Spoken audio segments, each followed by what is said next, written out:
معزز سامعین گرامی قدر،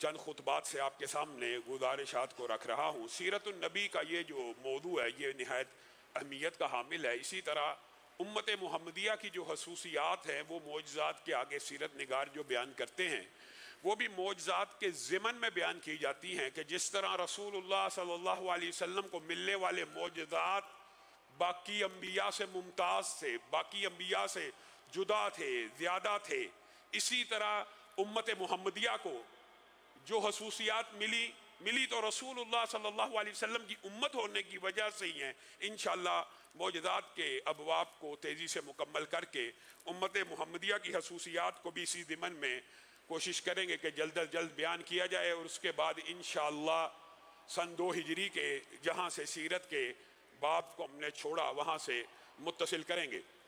معزز سامعین گرامی قدر، رسول اللہ صلی اللہ علیہ وسلم کی بعض پیشین گوئیاں، بعض دعائیں، بعض معجزات تو اتنے محیر العقول ہیں کہ آج 1400 برس بھی بیت جائیں تو انسان حیران رہ جاتا ہے۔ یمن کے اندر رسول اللہ صلی اللہ علیہ وسلم نے واعظین کو، مبلغین کو بھیجا تھا، اور ان میں آپ کو پتہ ہے حضرت علی اور معاذ ابن جبل بھی شامل تھے۔ تو رسول اللہ صلی اللہ علیہ وسلم نے ان کو کہا ہے معاذ کوئی اور نشانی نہ بتلائی، جب تم یمن میں پہنچو گے تو جس جگہ تم نے مسجد بنانی ہے فلاں فلاں پہاڑ کو اپنے دائیں ہاتھ پہ رکھ لینا، یعنی فلاں پہاڑ تمہارے دائیں ہاتھ میں جب آ جائے تو اس وقت اس روح میں مسجد کو بنا دینا۔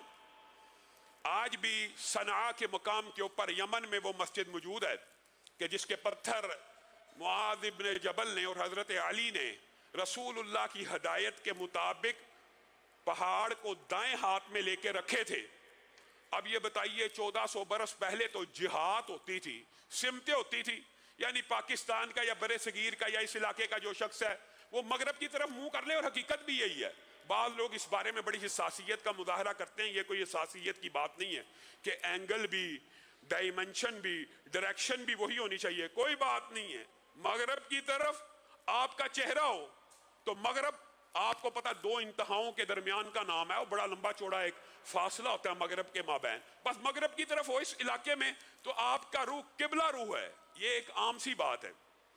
لیکن آج دور حاضر میں سیٹلائٹ کے اس سسٹم کے دور میں جب بعض مسلمان مورخین نے، جغرافیے کو جاننے والوں نے اور رسول اللہ صلی اللہ علیہ وسلم کی اس حدیث کو سننے کے بعد اس مسجد سے خانہ کعبہ کی ڈائریکشن ناپنے کی کوشش کی، آپ حیران رہ جائیں گے آج بھی اس مسجد کی سمت اتنی سٹریٹ لائن میں خانہ کعبہ کے اوپر ہے کہ خانہ کعبہ کے سینٹر سے اس مسجد میں امام کھڑے ہونے کی جگہ آ جاتی ہے۔ جو 1400 سال قبل صرف ڈائریکشنز تھیں، صرف جہاد تھیں، تو کیا اس طرح کی واضح نشانیاں دیکھنے کے بعد بھی آپ کا ایمان نہیں رسول اللہ صلی اللہ علیہ وسلم اور اسلام کے اوپر بڑھتا؟ وہ رسول اللہ صلی اللہ علیہ وسلم جو ابو قتادہ کو، آپ کو پتا ہے جناب ابو قتادہ نماز کے کتنے حریص تھے اور نماز سے کتنی محبت کیا کرتے تھے۔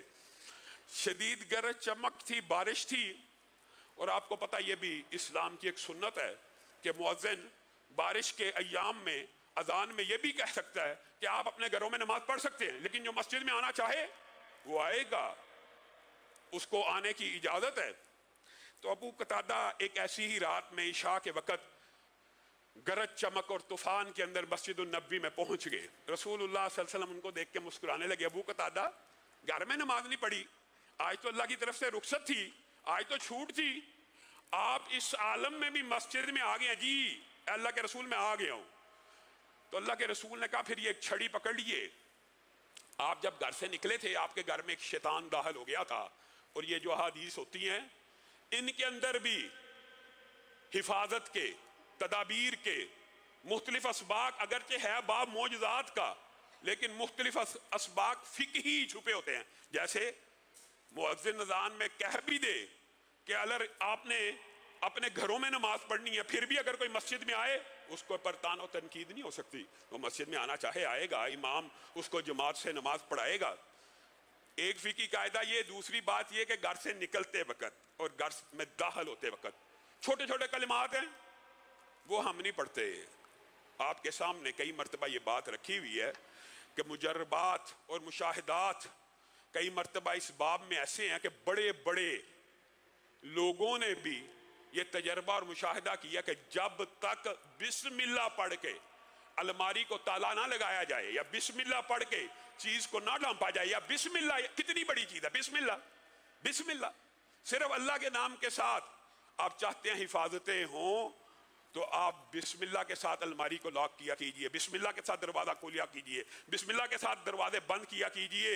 گھر سے نکلنا بھی ہو اللہ کی سپرد کہہ کے بسم اللہ کر کے لاک لگا کے آیت الکرسی پڑھ کر نکل جائیے. ابو قتادہ کو رسول اللہ صلی اللہ علیہ وسلم نے کہا جب آپ نکل آئے تو آپ کے گھر میں ایک شیطان داخل ہو گیا تھا. اب یہ میں آپ کو چھڑی دیتا ہوں، اب یہ بادل ہے، تاریکی ہے، اندھیرا ہے، گرج چمک ہے، بارش ہو رہی ہے، آپ اس لاٹھی کو جب سیدھا کریں گے مسجد سے باہر لے کے جائیں گے یہ لاٹھی 10 ہاتھ روشن ہو جائے گی. آج ہمارے ہاتھوں میں ٹارچ تو ہوتی ہے، آج کے دور میں شاید یہ کوئی بہت بڑی بات نہ سمجھی جائے، لیکن بتائیے اس دور میں کیا ٹارچز کا، روشنی کے، اس طرح کے انسٹرومنٹس کا، آلات کا کوئی تصور موجود تھا؟ کہ رسول اللہ کہہ رہے ہیں 10 ہاتھ تیرے آگے روشنی ہو جائے گی، جس طرف گھمائے گا روشنی ہو جائے گی، اور اس لاٹھی سے پھر اس شیطان کو بھگا دینا اپنے گھر سے. ابو قتادہ اپنے گھر میں داخل ہوئے تو کہتے ہیں میں نے ایک ہار پشت دیکھا جس کو ہم ادھر پاکستان میں سہ کہتے ہیں، جس کے پیچھے پشت کے اوپر کانٹے لگے ہوتے ہیں، سہ عام الفاظ میں کہا جاتا ہے. وہ ہار پشت ان کے گھر کے اندر چھپا بیٹھا تھا تو ابو قتادہ نے لاٹھی لے کر اس ہار پشت کو بھگا دیا. میرے بھائیو یہ جو معجزات کا باب ہوتا ہے یہ ایمان کو کئی مرتبہ ایسی تقویت پہنچاتا ہے، کئی مرتبہ اس کے اندر ایسے ایسے درس پنہا ہوتے ہیں کہ کئی مرتبہ غیر معجزات، ویسے تو اکیلا یہ معجزہ آپ کی اور میری ہدایت کے لیے کافی ہونا چاہیے، لیکن یہ اطمینان قلب کے لیے، تسکین قلب کے لیے رسول اللہ صلی اللہ علیہ وسلم کے معجزات پیشین گوئیوں کے باب میں، دعا کے باب میں اس قدر زیادہ ہیں کہ متعدد خطبے چاہیے، لیکن میں آپ کے سامنے صرف چند مشہور رکھ رہا ہوں. رسول اللہ صلی اللہ علیہ وسلم نے یہ کہا، بتائیے اس دور کو ذرا گمان کیجئے کہ جس دور میں رسول اللہ مسجدوں کو مزین کرنے سے منع فرما رہے ہیں کہ تزئین و آرائش کے اندر بھی مقابلے بازی نہیں کرنی، مسجدوں کی کوانٹٹی بڑھانی ہے، تعداد بڑھانی ہے، فیسیلیٹیٹ کرنا کوئی حرج نہیں، لیکن اس طرح کے نقش و نگار مزین کرتے چلے جانا، جیسے گرجے مزین ہوتے تھے صرف اسی کے اندر غرق ہو جانا، صرف اسی ڈیکوریشن. جس کو استطاعت ہے وہ کرے، لیکن اس دور کے اندر رسول اللہ نے کیا فرمایا تھا؟ یہ بکریوں کا چرانے والے، یہ بکریوں کے چرواہے، اور آپ کو پتا ہے بکریوں کا چرواہا کسے کہا جاتا ہے، اور اس سے مراد کیا ہے کہ جو کھانا کھائیں تو بھی اتنی کوانٹیٹی نہ ہو کہ باہر نکلنے میں بھی آسان نہیں ہو سکے. اور یہ بکریوں کے چرواہے اور چرانے والے ایک وقت آئے گا امت محمدیہ کے اندر یہ آپس میں قیامت اس وقت تک بھی قائم نہیں ہو سکتی جب تک یہ آپس میں ایک سے بڑی ایک بلڈنگ بنانے کی دوڑ میں شامل نہ ہو جائیں. برج خلیفہ بنایا دبئی میں تو کوئی جدہ میں ٹاور بنا رہا ہے، کوئی ابو ظبی میں اس سے بڑا بنا رہا ہے، کوئی مکہ کے اندر خانہ کعبہ کے سامنے کلاک ٹاور بنا رہا ہے، ایک سے بڑھ کر ایک بلڈنگ. کیا 1400 سال پہلے ان باتوں کا تصور بھی کیا جا سکتا تھا، یا کسی کے وہم و گمان میں بھی آ سکتی تھی کہ اتنی فلک بوس عمارتیں بن بھی سکتی ہیں؟ کیا اتنی اونچی عمارتیں بن بھی سکتی ہیں؟ کیا عرب اتنی اونچی عمارتوں کو بنانے میں ایک دوسرے سے مقابلہ کریں گے؟ اور جہاں تک دعا کی بات ہے یہ تو ایک لمبا چوڑا باب ہے، صرف ایک بات آپ کے سامنے رکھتا ہوں. حضرت انس کہتے ہیں میری ماں نے رسول اللہ صلی اللہ علیہ وسلم سے آ کے گزارش کیا، اللہ کے رسول، یا انس آپ کا خادم ہے، ملازم ہے، ساری دنیا کو آپ دعائیں دیتے ہیں، اس کے لیے بھی کچھ دعا کر دیجئے. رسول اللہ صلی اللہ علیہ وسلم نے ہاتھوں کو اٹھایا، کہا اللہ انس کے مال میں، اس کی اولاد میں برکت عطا فرما. اب یہ صرف ایک جملہ ہے. حضرت انس بیان کرتے ہیں اللہ کی قسم میں نے اپنی آنکھوں سے اپنی 100 اولادوں کو گنا اور 100 کو اپنے ہاتھ سے دفن کر چکا ہوں. 100 اولادوں کو گن چکا ہوں اور 100 کو اپنے ہاتھ سے دفن کر چکا ہوں، یہ رسول اللہ صلی اللہ علیہ وسلم کی دعا ہے۔ وہ واقعہ آپ بھول گئے، زنا کی اجازت مانگنے والا، رسول اللہ نے اس کے لیے دعا کی تو وہ ایسے نظریں جھکا کے چلتا تھا کہ کہا گیا مدینہ میں اس سے زیادہ شریف کوئی نہیں ہو سکتا۔ یہ رسول اللہ صلی اللہ علیہ وسلم کی دعائیں، پیشین گوئیاں، یہ سارے کے سارے معجزات کے اندر آتی ہیں، اور یہی انس ہیں، یہی انس ہیں۔ کہتے ہیں کہ میری والدہ نے زینب بنت جہش کے ساتھ جب رسول اللہ کی شادی ہوئی، رسول اللہ صلی اللہ علیہ وسلم کی بھوک، رسول اللہ صلی اللہ علیہ وسلم کے گھر میں کھانے کا نہ ہونا، یہ صحابہ میں معروف تھا، مشہور تھا۔ لوگوں کو پتا ہوتا تھا صحابہ کو کہ یہ والی مدینہ ہے، یہ ریاست کا ذمہ دار ہے، یہ ریاست کا صدر ہے، یہ ریاست کا وزیر اعظم ہے، یہ ریاست کا سب سے اعلیٰ ستون ہے، لیکن یہ مہنگائی کے بم عوام پہ نہیں گرا رہا، یہ پہلے اپنا پیٹ کاٹ رہا ہے۔ حضرت انس کہتے ہیں کہ میری والدہ نے کہا آج شادی ہوئی ہے، پتہ نہیں گھر میں کھانے کے لیے بھی کچھ ہو یا نہ ہو، کھجور کا حلوہ لے جاؤ۔ کہا میں کھجور کا حلوہ لے کے آیا تو رسول اللہ صلی اللہ علیہ وسلم نے کہا ایک پلیٹ کھجور کا حلوہ، فلاں کو بھی بلاؤ، فلاں کو بھی بلائے، فلاں کو بھی بلاؤ۔ کہا میں نے کہا ایک پلیٹ حلوہ ہے۔ رسول اللہ صلی اللہ علیہ وسلم آدمیوں کو بلا رہے ہیں، پھر حضرت انس بیان کرتے ہیں رسول اللہ نے جن افراد کی لسٹ مجھے دی اور میں نے ان افراد کو کاؤنٹ کیا، کہتے ہیں مجھے یاد نہیں پڑتا، یہ ضرور ہے یا وہ 71 تھے یا وہ 72 تھے، ایک کم ہو سکتا ہے یا ایک زیادہ ہو سکتا ہے، یا وہ 71 افراد تھے یا وہ 72 افراد تھے۔ رسول اللہ صلی اللہ علیہ وسلم نے بسم اللہ پڑھی، اور رسول اللہ کی یہ بھی سنت تھی کہ جب رسول اللہ صلی اللہ علیہ وسلم کسی کھانے میں برکت کے لیے دعا کیا کرتے تھے تو اپنی 3 انگلیوں کو اس کھانے میں رکھ کر بسم اللہ بسم اللہ بسم اللہ پڑھا کرتے تھے۔ حضرت انس نے کہا میں نے رسول اللہ کی انگلیوں کے نشان اس حلوے کی پلیٹ کے اوپر دیکھے، اور کیا دیکھا، وہ کھجور کا حلوہ پھولنا شروع ہو گیا۔ جیسے ہی رسول اللہ بسم اللہ پڑھتے کھجور کا حلوہ پھول جاتا، پھر بسم اللہ پڑھتے پھر کھجور کا حلوہ پھول جاتا۔ 71 بندوں نے اس میں سے حلوہ کھایا، پھر رسول اللہ نے کہا جاؤ زینب کو بھی دے آؤ، جاؤ گھر والوں کو بھی دے آؤ۔ اللہ کی قسم آج بھی اس حلوے کی اندر میں رسول اللہ کے انگلیوں کے نشانات کو جانتا ہوں۔ ابو ہریرہ بھی اس سے ملتا جلتا واقعہ بیان کرتے ہیں کہ ایک رات کو رسول اللہ صلی اللہ علیہ وسلم نے کہا گھر میں پتہ کر کے آؤ، میرے گھر میں کچھ پکا ہوا ہے۔ ماں عائشہ کے گھر سے کھجور کا ہی ایک چھوٹی سی پلیٹ میں حلوہ آیا۔ رسول اللہ صلی اللہ علیہ وسلم نے کہا اصحاب صوفہ کی تو دعوت ہو گئی، اصحاب صوفہ کو بلایا جائے۔ آپ کو پتہ ان کی تعداد بھی، اصحاب صوفہ کی بیک وقت جو دنیا کی سب سے پہلی یونیورسٹی ہے، جو بکواس کرتے ہیں شبر زیدی جیسے کہ مدینہ میں کون سی یونیورسٹی تھی، یہ مدینہ کی اولین یونیورسٹی ہے۔ اور تم کن یونیورسٹیوں کی بات کرتے ہو جن کے اندر پڑھنے والا کبھی فیل ہو گیا کبھی پاس ہو گیا، ڈگری لے بھی آیا، اسلامیات کی بھی لے آیا، عربی کی بھی لے آیا، تو کیا پتا آخرت میں کامیاب ہوا ہے کہ نہیں ہوا۔ یہ فیس کی رسیدیں ہیں، اور شبر زیدی نے جو ہردہ سرائی کی ہے وہ نہایت افسوسناک ہے۔ یہ کس قبیل کے لوگ، یہ کس گماش کے لوگ مسلمانوں پہ جی مدینہ کی ریاست کی بات نہ کرو، وہاں کون سی یونیورسٹی تھی جی؟ یہ اسلام کی پہلی یونیورسٹی اصحاب صفا کی، اور صرف پہلی یونیورسٹی کی بات نہیں ہے، کائنات کا ایک ہی معلم ہے، ایک ہی استاد ہے جس کا ہر شاگرد کامیاب ہے، وہ محمد الرسول اللہ صلی اللہ علیہ وسلم ہے۔ بتائیے کوئی شاگرد ناکام ہوا؟ ایک بھی ناکام نہیں۔ رضی اللہ عنہم، سارے کلن وعد اللہ، ہر ایک سے اللہ تعالیٰ نے جنت کا وعدہ کر دیا۔ کون سا ایسا ٹیچر اور کون سا ایسا استاد ہے جس کے سارے شاگرد پاس ہوئے ہوں؟ واحد ایک استاد۔ یہ اصحاب صفا بیک وقت کبھی 50 ہوتے تھے جو ایک وقت میں بیٹھتے ہیں، کبھی 60 کبھی 70۔ ابو ہریرہ نے سب کو بلا لیا، سارے کے سارے چلے آئے۔ پھر رسول اللہ صلی اللہ علیہ وسلم نے وہی سنت جو مبارکہ تھی کہ کھانے کے سامنے بسم اللہ پڑھا کرتے تھے، بسم اللہ پڑھی، حلوہ پھولنا شروع ہوا۔ 70 سے زائد صحابہ نے، اور یہاں پہ حدیث کی روایت کے اندر افراد کی تعداد صحابی نے یا راوی نے بیان نہیں کی، یہ علماء کا خیال ہے کہ اصحاب صفا کتنے ہوا کرتے تھے، یعنی کم و بیش 50 سے 80 افراد کے مابین افراد نے اس کھجور کی پلیٹ جو چند لقمے، صرف چند لقمے تھی. اور حضرت علی اس سے بھی بڑا واقعہ بیان کرتے ہیں. حضرت علی کہتے ہیں ایک مرتبہ ابتدائی اسلام کی بات ہے، ابتدائی اسلام کی، ایک مرتبہ رسول اللہ صلی اللہ علیہ وسلم نے حضرت علی کو کہا فلاں فلاں فلاں فلاں سارے بنو عبد المطلب میں سے فلاں فلاں کو بلا لاؤ. حضرت علی کہتے ہیں اللہ کی قسم، علی کہہ رہے ہیں اللہ کی قسم ان میں سے ایک شخص ایک وقت میں ایک ایک بکرا کھا جاتا تھا، اور ایک شخص ایک وقت میں پورا پورا مٹکا شراب کا پی جایا کرتا تھا، شربت کا پی جایا کرتا تھا، نبیذ کا پی جایا کرتا تھا.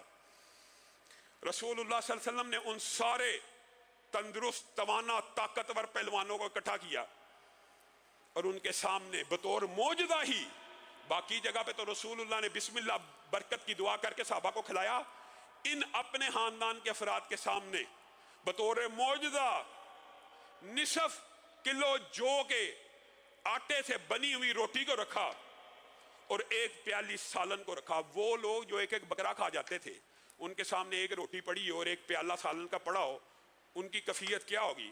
رسول اللہ صلی اللہ علیہ وسلم نے بسم اللہ پڑھ کے کہا کھانا شروع کرو. ایک نے کھایا، دو نے کھایا، تین نے کھایا، چار نے کھایا. جتنے مجلس میں تندرست و توانا بیٹھے تھے سب نے کھایا، نہ روٹی میں سے ذرہ کم ہوا نہ سالن میں سے ذرہ کم ہوا.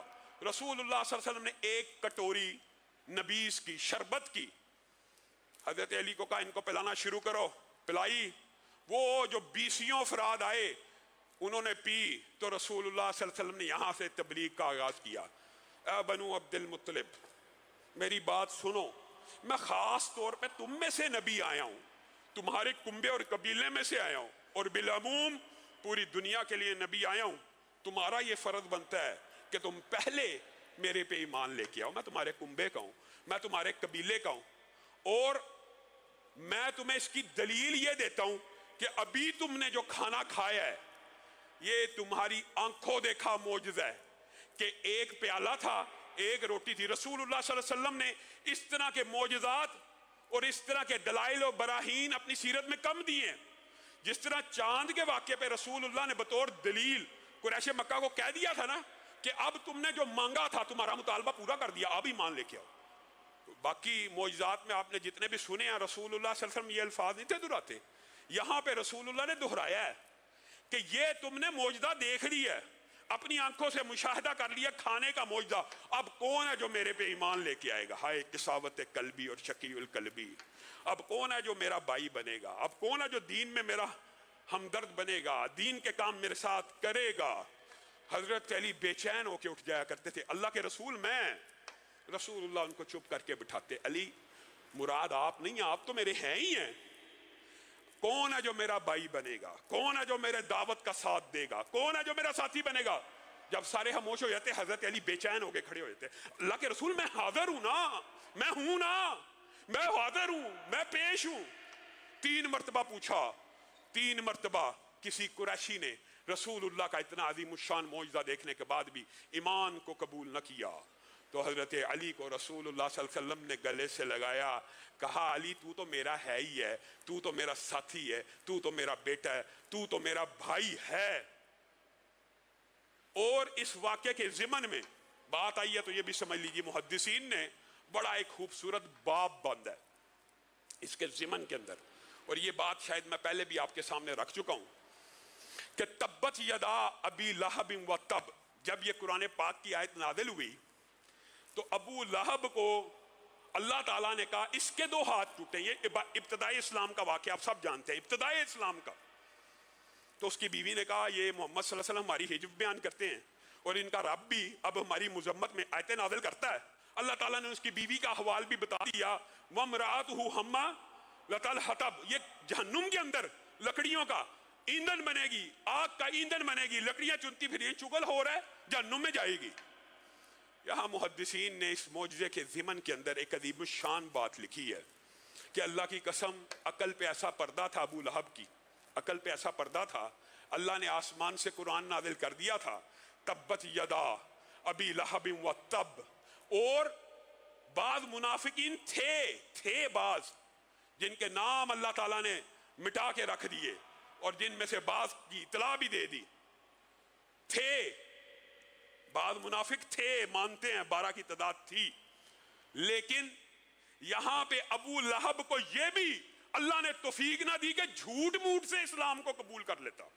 اگر ابو لہب جھوٹ سے ہی، منافقت سے ہی، اوپرے پن سے ہی اسلام قبول کر لیتا تو قرآن کی حقانیت کے اوپر ضرب پڑ سکتی تھی کہ اللہ جس عورت کے بارے میں کہہ رہا ہے یہ جہنم میں جائے گی، اس نے تو اسلام کو قبول کر لیا، اس نے تو اسلام کو قبول کر لیا، یہ جہنم میں کیسے جائے گی؟ لیکن نہیں، اللہ کا لکھا ہوا غلط ثابت نہیں ہو سکتا۔ ان کے عقل کے اوپر ایسے پردے پڑے، جنہوں نے ایمان کو نہیں تھا قبول کرنا، انہوں نے معجزات دیکھ کر، یہی ابو لہب ہے جو کہتا تھا اللہ کی قسم میرے بیٹے کے بارے میں محمد صلی اللہ علیہ وسلم نے بددعا دے دی ہے، اب اسے جنگل کا کوئی کتا ضرور کھائے گا۔ ایمان ایسا ہے، ایسے بے ایمان تھے کئی کہ ان کو یقین بھی تھا کہ بیڑا غرق ہو جانا ہے، لیکن پگ پگڑی، خاندان، کنبہ، قبیلہ، اپنے آباء و اجداد کا دین، اس سے بس ٹس سے مس نہ ہو سکے۔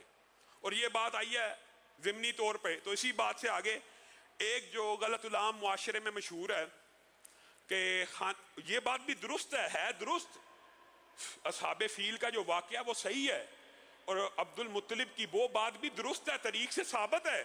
ابراہیم میں تیرے سے بیت اللہ کی حفاظت کی بات نہیں کرنے آیا، اپنے اونٹوں کی بات کرنے آیا، وہ جس کا گھر ہے وہ خود اس کی حفاظت کرے گا، یہ بات درست ہے، ثابت ہے۔ لیکن کیا یہ کلیہ ہے؟ کیا یہ کلیہ ہے کہ اللہ کے گھروں کی حفاظت اللہ خود کرے گا؟ نہیں، یہ کلیہ نہیں ہے۔ یہ اللہ کا رحم اور کرم تو ہو سکتا ہے لیکن کلیہ نہیں ہے۔ یعنی عبد المطلب کا تو یہ ایمان تھا کہ جس کا گھر ہے وہی اس کی حفاظت کرے گا، اور اللہ تعالیٰ نے ان کے ایمان کے مطابق اس گھر کی حفاظت کر بھی دی۔ آپ نے سورہ فیل میں اس سارے واقعے کو پڑھا ہوا ہے، اللہ نے کی، بعض اوقات اللہ کرتا ہے۔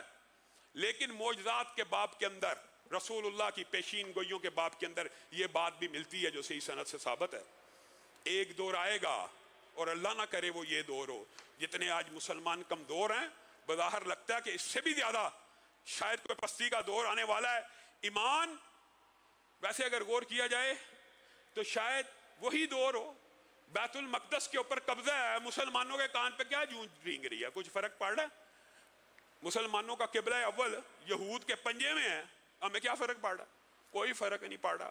ہم نمازیں پڑھی جائیں، ہم عبادتیں کری جائیں، پتہ نہیں اللہ نے قبول کرنی بھی ہیں کہ نہیں، کہ تمہارا قبلہ اول تو غاصبانہ قبضے میں ہے، تم اپنی مسجدوں میں نمازیں پڑھتے رہتے ہو، روزے رکھتے رہتے ہو، ذکر اذکار کرتے رہتے ہو، تمہارے کان پہ جوں نہیں رینگتی۔ اسی سے ملتی جلتی حدیث رسول اللہ صلی اللہ علیہ وسلم نے کہا تھا ایمان اتنا کمزور ہو جائے گا ایک دن کہ حبشہ کا ایک بریک پنڈلیوں والا کالا، حبشہ کا نام بھی بتا دیا، بریک پنڈلیوں والا کالا اس خانہ کعبہ کو خراب کر دے گا، اس خانہ کعبہ کی دیواروں کو منہدم کر دے گا۔ اللہ ہماری زندگی میں وہ وقت نہ لائے۔ میرے بھائیوں، مسلمانوں کا ایمان ایک دن اتنا کمزور بھی ہو جائے گا۔ بعض لوگوں نے کہا یہ واقعہ ہو چکا جب عبداللہ ابن زبیر کے اوپر حملہ ہوا تھا، خانہ کعبہ کی ایک دیوار گری تھی، لیکن یہ حقیقت بات یہ ہے کہ یہ واقعہ ابھی تک رونما نہیں ہوا۔ وہ جناب عبداللہ ابن زبیر نے جو خانہ کعبہ کی انہدام کی بات کرتے ہیں، وہ انہوں نے رسول اللہ صلی اللہ علیہ وسلم کی خواہش کے مطابق دیوار کو گرایا تھا اور حتیم کو خانہ کعبہ کے اندر شامل کر لیا تھا، کیونکہ رسول اللہ نے ایک مرتبہ یہ بات کی تھی، اگر مجھے اپنی قوم کی جہالت کا خطرہ نہ ہو تو میں خانہ کعبہ کو انہی خطوط پہ استوار کر لوں جس خطوط کے اوپر سیدنا ابراہیم نے اور اسماعیل نے اس کی بنیاد رکھی تھی۔ اور آپ سب یہ جانتے ہیں کہ وہ بنیاد جو حتیم ہے، حتیم جو گول دائرہ ہے خانہ کعبہ سے آگے ہے، بنیادی طور پہ خانہ کعبہ کا یہ ڈیزائن تھا، یہ سٹرکچر تھا محراب نما، آگے گول بھی خانہ کعبہ کے اندر شامل تھا۔